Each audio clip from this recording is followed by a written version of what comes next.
नमस्कार दर्शको, उजनी धरणाची 27 ऑगस्टची आज बुधवारची सायंकाळची अपडेट आपण घेणार आहोत। वीर नदी पात्रातील विसर्ग आज 27 ऑगस्ट दुपारी 1 वाजल्यापासून कमी करण्यात आलेला आहे।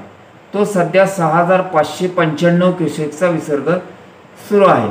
तसेच उजनीच्या सायंकाळी 6च्या अपडेटनुसार जी काय माहिती आपल्यापर्यंत प्राप्त झालेली आहे ती पाहण्या अगोदर आपण चॅनलला सबस्क्राइब केले नसेल तर सबस्क्राइब करा व मिळवत रहा अशाच प्रकारच्या पुढील व सर्व ताज्या महत्त्वपूर्ण अपडेट। पण त्या अगोदर आपण बातमीसाठी एक लाईक करा व सबस्क्राइब करा ही नम्र विनंती। तसेच सकाळच्या अपडेटनुसार दौंडची आवक ही 35,319 क्युसेक्स एवढी होती। तर आता तीच 6च्या अपडेटनुसार आवक किंचित कमी झालेली आहे।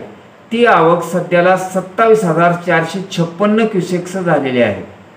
तर सध्या 6च्या अपडेटनुसार सिनामाडा योजनेतून 180 क्युसेक्स, वीज निर्मितीसाठी 1600 क्युसेक्स, दहेगाव उपसा सिंचन योजना 60 क्युसेक्स, बोगद्यातून अद्याप पाणी बंदच असून कॅनलचे पाणी 1000 क्युसेक्स आहे। तर धरणाची आजची सायंकाळी 6 वाजताची टक्केवारी 104% व 46 पॉइंट झालेली असून उजनी धरणामध्ये एकूण पाणीसाठा 119.62 TMC झालेला आहे।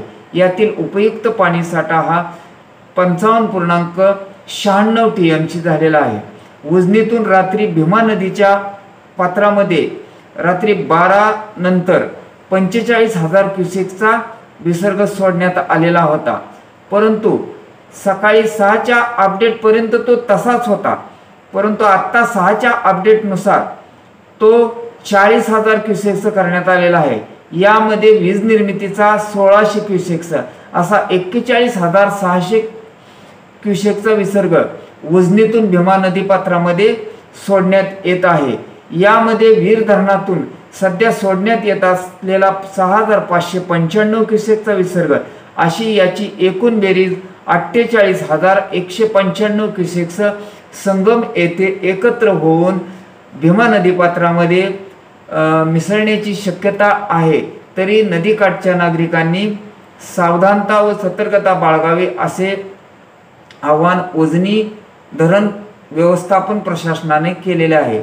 पुढील ताज्या व महत्त्वपूर्ण अपडेटसाठी बातमीसाठी एक लाईक करा व बातम्या आवडत असतील तर चॅनलला सबस्क्राइब करा व मिळवत रहा धरणांच्या सर्वात अगोदर अपडेट।